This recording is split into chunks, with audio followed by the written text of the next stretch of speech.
అత్తయ్య గారు, ఆ, ఇదిగోండి వెజిటబుల్స్ తీసుకొచ్చాను. ఆన్లైన్లో బుక్ చేసుకుందాం అనుకుంటే నువ్వే బజార్కెళ్ళి తీసుకొచ్చావేంటి అల్లుడు? మనకి నచ్చినవి తీసుకొచ్చాను అత్తయ్య గారు. అవును, ఈరోజు బావ వాళ్ళ ఇంట్లో ఏదో సెలబ్రేషన్ ఉందని విన్నాను. మీరు వెళ్ళలేదా? అది రాదంట. దాన్నొదిలేసి నేనెక్కడికెళ్తాను? అందుకే మీ మామయ్య గారు వెళ్లారు.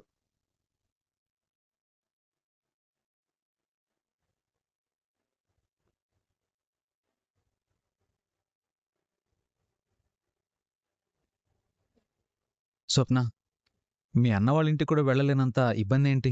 వెళ్తే గతంలో మనం వెటకారంగా మాట్లాడిన వాళ్ళకి మన గురించి వెటకారంగా మాట్లాడే అవకాశం ఇచ్చినట్టవుతుంది. నీ గురించి వెటకారంగా ఎవరు మాట్లాడుతున్నారు? ఇంకెవరు? మీ నానమ్మ పారిజాతం గారు. ఆవిడకి ఒళ్ళంతా వెటకారమే. పైగా ఇప్పుడు నన్ను మాటనే అవకాశం తనకి ఖచ్చితంగా దొరుకుతుంది. ఎందుకంటే మనవడితో విడాకులు తీసుకుంటున్నాను కదా. మన నిర్ణయాలే మన జీవితం అయినప్పుడు మనం వాటిని గౌరవించాలి. అవమానాలు ఎదురవుతాయని గడప యువతల ఆగిపోతే జీవితం ముందుకెళ్ళదు కదా. అంటే నేను లైఫ్ లాంగ్ ఎక్కడికి వెళ్లకుండా ఇలాగే ఉండిపోతాననుకుంటున్నావా? వెటకారంగా మాట్లాడిన వాళ్ళు ఎప్పుడైనా మాట్లాడతారు కదా. మన దగ్గర సమాధానం లేనంత వరకే వాళ్ళ మాటలు. అయితే నీ దగ్గరున్న సమాధానం ఏంటి? నా పెళ్లి. ఎప్పుడంటే వాళ్ళు అడగడానికి, అవమానించడానికి, ఎగతాళి చేయడానికి చాలా విషయాలుంటాయి. అదే నాకు మరో పెళ్ళయిందనుకో, నా మెళ్ళో తాళే అందరికీ నేనిచ్చే సమాధానం. అలా అయితే నువ్వు ఇంకెప్పటికీ సమాధానం చెప్పలేవు. ఎందుకని? ఎందుకంటే ఈ పెళ్లి జరగదు.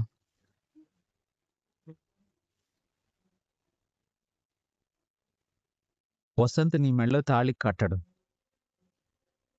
ఎందుకంటే నువ్వు కట్టించుకోలేవు. ఈ పెళ్లి ఎవ్వరూ ఆపరు.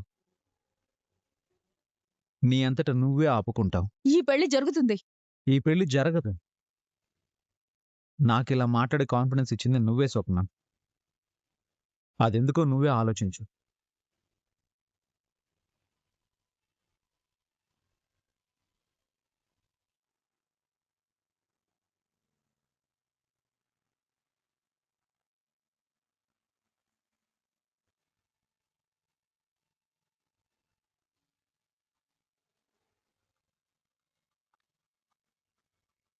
సాగర్ ఫోన్ చేశాడు బాస్.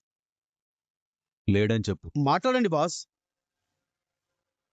లేడని చెప్పరా. బాస్ లేడు.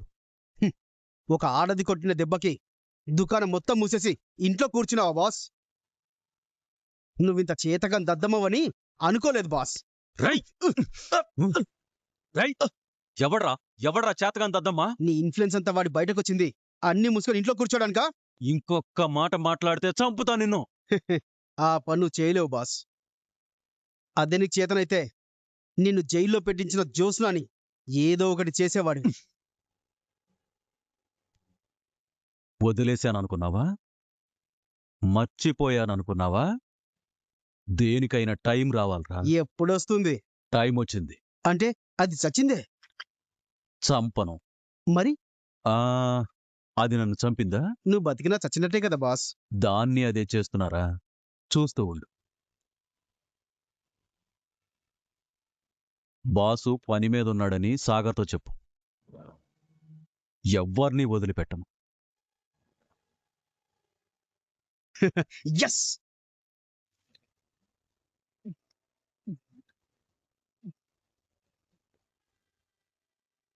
చెప్పమ్మా, నాతో ఏదో మాట్లాడాలన్నావు. నీ అంతట నువ్వేదైనా చెప్తావేమోనని చూస్తున్నాను నాన్న. అడగందే అమ్మాయినా పెట్టదు అంటారు. అడగకుండానే నాన్నెందుకు చెప్తాడమ్మా? నాకు తప్ప నువ్వు అందరికీ అడగకుండానే చెప్తావు నాన్న. నువ్వంటే నాకు ప్రేమమ్మా. కూతురు ముందు నటించడానికి నీకు సిగ్గుగా లేదా నాన్న? అందరి ముందు లేని ప్రేమని ఉన్నట్టు నటిస్తున్న నీకే సిగ్గులేనప్పుడు నిజంగానే నిన్ను ప్రేమిస్తున్నవాణ్ణి నాకెందుకమ్మా సిగ్గు? ప్రేమించడం అంటే కూతురు కష్టాల్లో ఉంటే చూస్తూ ఊరుకోవడం కాదు నాన్న. కష్టం నీకొస్తే తండ్రిగా బాధపడతాను. కష్టాన్ని నువ్వే తీసుకొస్తే మీరంతా ఉత్తములు, నేనొక్కదాన్ని చెడ్డదాన్ని. ఎంతో కొంత చెడు మనలో లేకపోతే ఎదుటి వాళ్ళలో ఉన్న చెడుని మనం గుర్తించలేమమ్మా. ఈ ప్రపంచం చెడ్డవాళ్లతో ఏనాడో పూర్తిగా నిండిపోయింది. అందరూ ఎవరి స్వార్థానికి వాళ్ళు బ్రతుకుతుంటారు. అంటే నీ గురించి ఎవరేమన్నా పట్టించుకోను అంటావు. పట్టించుకోను నాన్నా. నా ఒరిజినాలిటీ ఏంటో అందరికీ తెలిసిన రోజున నన్ను అసహించుకోవచ్చు, చీదరించుకోవచ్చు, బట్ ఐ డోంట్ కేర్. ఎందుకంటే నేను ఎలాంటిదాన్నో నా గురించి నాకే పూర్తిగా తెలీదు. నాకు తెలిసినంత వరకు నేనేంటి అన్నదే నాకు ఇంపార్టెంట్. మంచిదమ్మా. మాటలు మార్చలేని మనుషుల్ని కాలమే మార్చేస్తుంది. మీరంతా నేను ఓడిపోతే చూడాలనుకుంటున్నారు. మనది కాని దానికోసం పోరాడే ఎవరైనా సరే చివరికి ఓడిపోవలసిందేనమ్మా. నా మాట విని పెళ్లి చేసుకోమ్మా. రేపు నువ్వెవరన్నది బయటపడినా నీకు పెద్దగా నష్టం జరగదు. ఎందుకంటున్నానంటే పెళ్ళైన ఏ ఆడదానికి తల్లిదండ్రులు సొంతం కాదు. సొంతం కానప్పుడు సొంత వాళ్ళైతేంటి, పెంచిన వాళ్ళైతే ఏంటి? ఇలాంటి మాటలన్నీ ఇంటికెళ్ళాక మీ ఇంటి గోడ మీద రాసుకోనన్నా. అప్పుడప్పుడు చదువుకోవడానికి పనికొస్తాయి. నువ్వు దీపా కార్తీకుల జోలికి వెళ్లకు. నా మెళ్ళో తాళి కట్టేది బావే.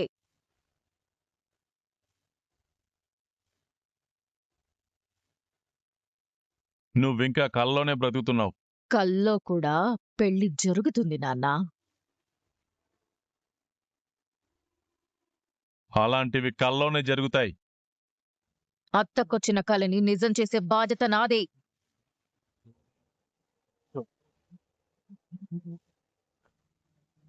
భగవంతుడు నీకు మంచి జీవితాన్నిచ్చాడు.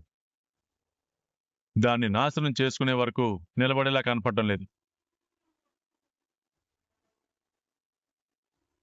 నిన్ను చూస్తుంటే నాకు నవ్వు వస్తుంది నాన్న. నీలాంటి కూతురికి తండ్రిని అయినందుకు నన్ను చూస్తే నాకే నవ్వొస్తుందమ్మా. అలాంటిది నన్ను చూసి నీకు నవ్వు రావడంలో తప్పులేదమ్మా. నువ్వేదో జీవితాన్ని ఉద్ధరించినట్టు మాట్లాడతావేంటి నాన్న? భుజాన ఈ సంచేసుకొని తిరగడం తప్ప నువ్వు సాధించిందేమీ లేదు. నీ కొడుకు జీవితం అలాగే తగలడింది, నీ కూతురు జీవితం అలాగే తగలడింది.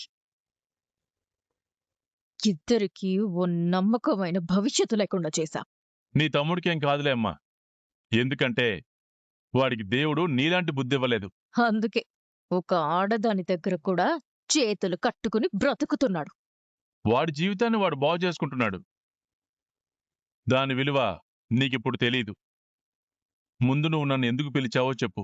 నువ్వు, బావా, దీప మీ ముగ్గురు ఒక పార్టీ. ఇది నాకు క్లారిటీ ఉంది. ఏం చెప్పి గ్రానీని మీ పార్టీలోకి మార్చేశారు? ఇదే నాకు ఎంత ఆలోచించినా క్లారిటీ రావట్లేదు. మేము ఏ పార్టీ పెట్టలేదు, ఎవరిని మార్చలేదు. ఆశ పెట్టారా? భయపెట్టారా? జీవితానికి రెండూ అవసరమేనమ్మా. అయితే ఏం చెప్పి గ్రానీని మార్చేశారో చెప్పు. నాకేం తెలీదమ్మా. నేనెవరిని మార్చలేదు. కార్తీక్ దీపల మంచితనమే మా అమ్మని మార్చేసింది. ఓకే నాన్న, మీరెవరూ నిజాలు చెప్పరు. నేనే తెలుసుకుంటాను. నువ్వు పెళ్లి చేసుకో అమ్మా. ఓ తండ్రిగా నేను కోరుకునేది ఇదే. ఓకే నాన్న, తండ్రి కోరిక కూతురు తీర్చాలి. ఏదో ఒక రోజు నేను బావతో తాళి కట్టించుకుంటాను. దీవించడానికి నువ్వు అక్షింతలు చేత్తో పట్టుకుని రెడీగా ఉండు. జోస్నా, నిన్నింకా దేవుడే కాపాడాలమ్మా. అవసరం లేదు నాన్న, నన్ను నేను కాపాడుకోగలను. ప్రమాదంలో పడతావు. నన్ను నేను రక్షించుకోగలను. జాగ్రత్తమ్మా. ఆ మాట మీ దీపకి చెప్పు, నాకు కాదు. ఒక పుట్టుక, ఒక చావు, ఒక బ్రతుకు.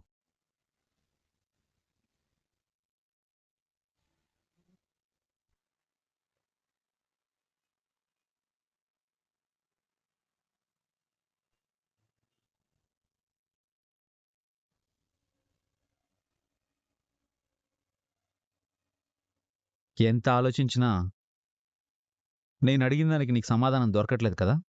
సమాధానం ఉంటేనే కదా దొరకడానికి. వసంత్ నీకు గాజులు వేస్తున్నప్పుడు నువ్వెందుకు గాజులు వేయించుకోలేదు?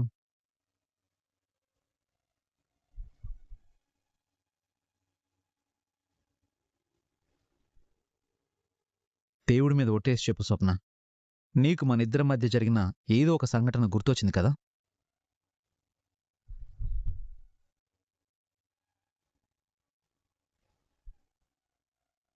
అది గుర్తొచ్చే నువ్వు చెయ్యి వెనక్కి తీసుకున్నావు. కాదు, అబద్ధం చెప్పకు. నాకేం అవసరం? నాకు గుర్తొచ్చింది. అది నీ సమస్య. నీకు అదే గుర్తొచ్చింది. లేదు. అయితే ఒట్టేసి నీకేమీ గుర్తుకు రాలేదని చెప్పు. వచ్చింది. లేదు. అయితే ఒట్టేసి నీకేమీ గుర్తుకు రాలేదని చెప్పు.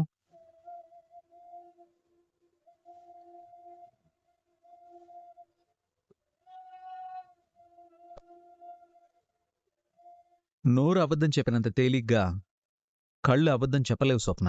నా కంటి భాష చదివేంత పొయటిక్ మైండ్ నీకు లేదులే కాశీ. మరి గాజులు దేనికి వేయించుకోలేదు? రోజు మంచిది కాదు కాబట్టి. అయితే ఈరోజు వసంతం రమ్మని చెప్తాను. ఈరోజు మంచిదే.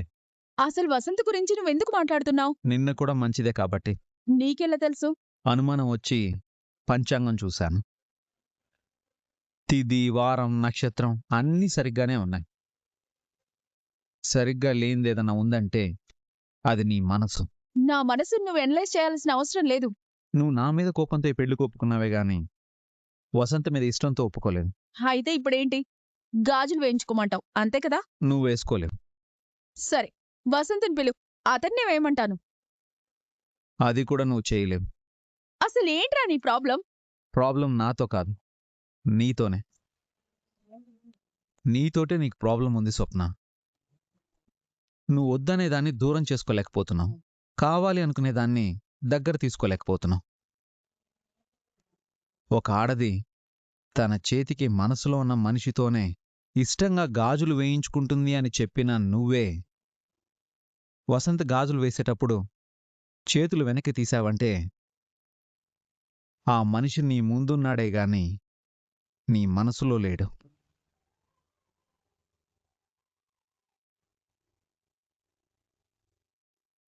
నచ్చని వస్తువు ఇంట్లో ఉన్నా, నచ్చని ఆలోచన మన మనసులో ఉన్నా మనకు తెలిసిపోతుంది స్వప్న. అందుకే అది మనల్ని డిస్టర్బ్ చేస్తూ ఉంటుంది. వసంతిని నీ పక్కన కూర్చోబెట్టుకోవచ్చు, కానీ నీ జీవితంలోకి మాత్రం రానివ్వలేవు. నీ చేయి పట్టుకునివ్వచ్చు గాని నీ మెళ్ళో తాళి కట్టనివ్వవు. ఎందుకంటే మన ప్రేమ తాలూకా ప్రతి జ్ఞాపకాన్ని నువ్వు ప్రతి క్షణం ఫీల్ అవుతున్నావు కాబట్టి. నీ పెళ్ళి ఎవ్వరు ఆపరు స్వప్న, నువ్వే ఆపుకుంటావు. నీకోసమే ఆపుకుంటావు. పెళ్ళి ఎందుకు ఆపావని పెద్దవాళ్ళ కారణం అడిగితే ఈరోజు మంచి రోజు కాదు అని నువ్వు వాళ్ళకి చెప్పలేవు. ఎందుకంటే మంచి రోజు అనేది క్యాలెండర్లోనో పంచాంగంలోనో ఉండద్దిల్లు, మన మైండ్లో ఉంటుంది. నీ ఆలోచన సరిగ్గా లేనంత కాలం నువ్వెదురు చూసే మంచి రోజు ఎప్పటికీ రాదు.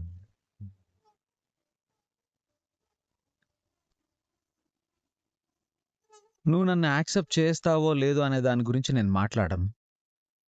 నిన్ను నువ్వు మోసం చేసుకోవద్దని చెప్తున్నాను. నిన్ను నువ్వు మోసం చేసుకున్నావంటే నన్ను మోసం చేసినట్టే. ఎందుకంటే నేనింకా నిన్ను ప్రేమిస్తున్నాను కాబట్టి. నాతో జీవితం బాగోలేదని నువ్వెక్కడికి వెళ్తున్నావు? నీకు నచ్చని జీవితంలోకే కదా. నీకే నచ్చినప్పుడు ఇంకెందుకు స్వప్న? నువ్వు ఎంచుకున్న జీవితం నీకు నచ్చనప్పుడు నిన్ను ప్రేమించే నాకెలా నచ్చుతుంది? ఒక వస్తువు ఎవరికైనా గిఫ్ట్ ఇచ్చే ముందు చాలా ఆలోచిస్తాం. అదే జీవితాన్ని ఇవ్వాలి అనుకున్నప్పుడు ఇంకెంత ఆలోచించాలి? Think about me and my love. నా కోసం కాదు, నీకోసం. నీకోసం ఒక్కసారి ఆలోచించు.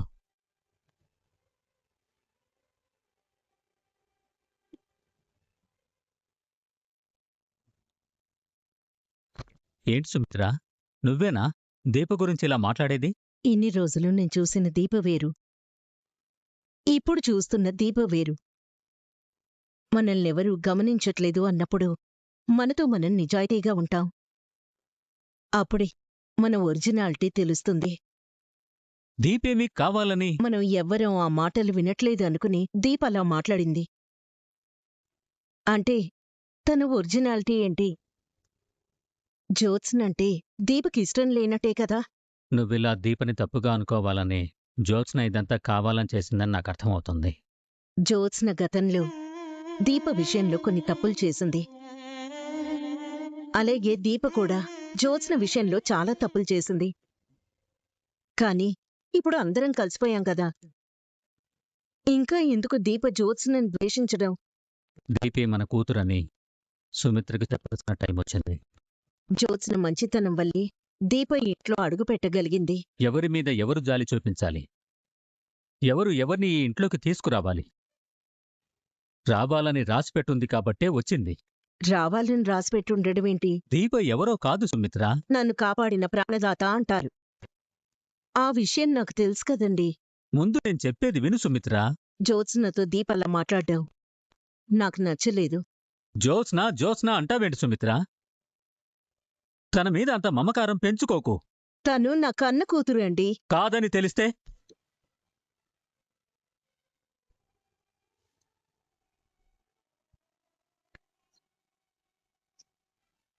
ఏం మాట్లాడుతున్నారండి? తను నా కన్న కూతురు కాదని తెలియడమేంటి? ఈ మాట పొరపాటున కూడా ఎప్పుడూ అనకండి. నేను బ్రతికేదే జ్యోత్స్న కోసం.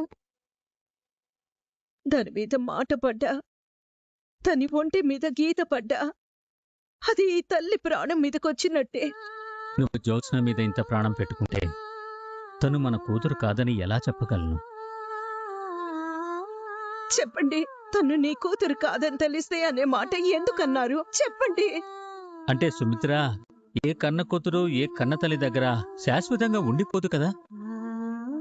పెళ్ళైతే భర్తతో వెళ్ళిపోతుంది కదా, అందుకే అలా అన్నాను.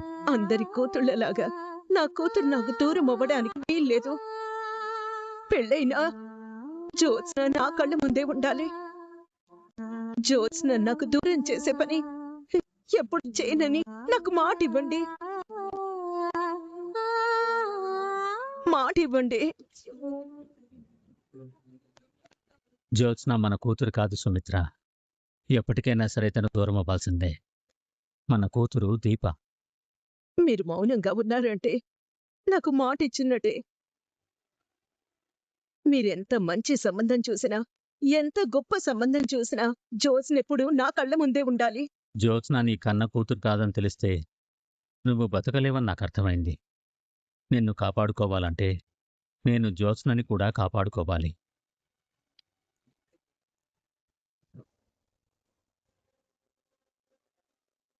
బంగారం, ఏంటి బావా? స్వీట్ పొటాటోస్ ఉన్నాయా? అవే చిలకడ దుంపలు. దేనికి? కడుపుతో ఉన్న ఆడవాళ్ళు ఫైబర్ కంటెంట్ ఉన్న ఫుడ్ ఎక్కువ తినాలి. 4 దుంపలు ఆ రసంలో వేద్దామని. నేను వేస్తానులే కాని నువ్వు బయటికి వెళ్ళి జ్యోత్స్న ఏం చేస్తుందో చూడు బావా. మనం ఇంటికి వచ్చిన దగ్గర నుంచి కనపడలేదు కదా. అదే నా భయం కూడా. మన ఇంటికొచ్చి అందరిలో నా పరువు ఎంత తీయాలో అంతా తీసేసింది. జ్యోత్స్న ఓడిపోయిన బాధలో రగిలిపోతూ ఉంది. ఇప్పుడు అంతలా ఎందుకు రగిలిపోవాలి? నిన్ను సైలెంట్గా తప్పిద్దాం అనుకుంది. పారు దయవల్ల అది ముందే లీక్ అయింది కాబట్టి నేను అడ్డుపడ్డాను. ఎక్కడ నేను బయట పెడతానోనని నాతో ఛాలెంజ్ చేసింది. ఇప్పుడు నా టార్గెట్ ఏంటి? జ్యోత్స్నతోనే అందరికీ నిజం చెప్పించడం. అనుకోకుండా నీతో పెట్టుకుంది. నాతో చేసినట్టే నీతో కూడా ఛాలెంజ్ చేసింది. మనం ఎందుకు ఈ మనిషిని భరించాలి? మీ అమ్మ కోసం. జ్యోత్స్న విషయంలో అత్త ఇప్పుడు చాలా సెన్సిటివ్గా ఉంది.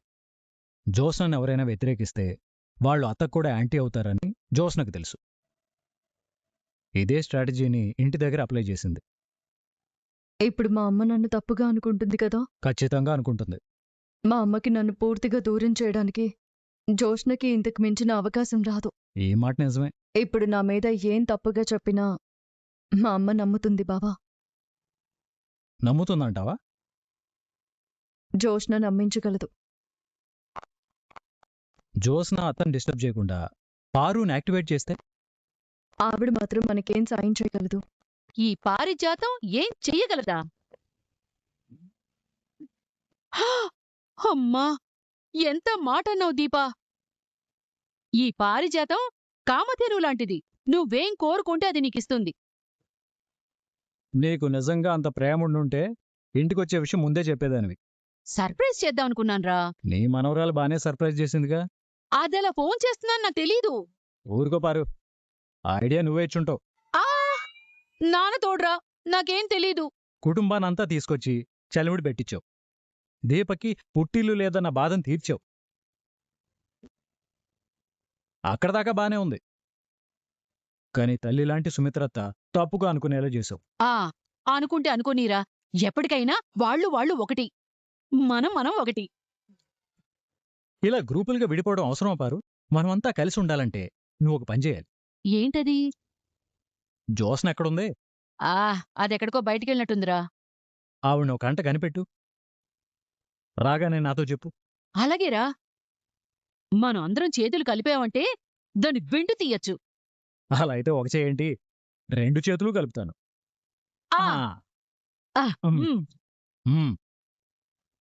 దీపా, నువ్వు కూడా కలపమ్మా. మన ముగ్గురు ఒక్కటే.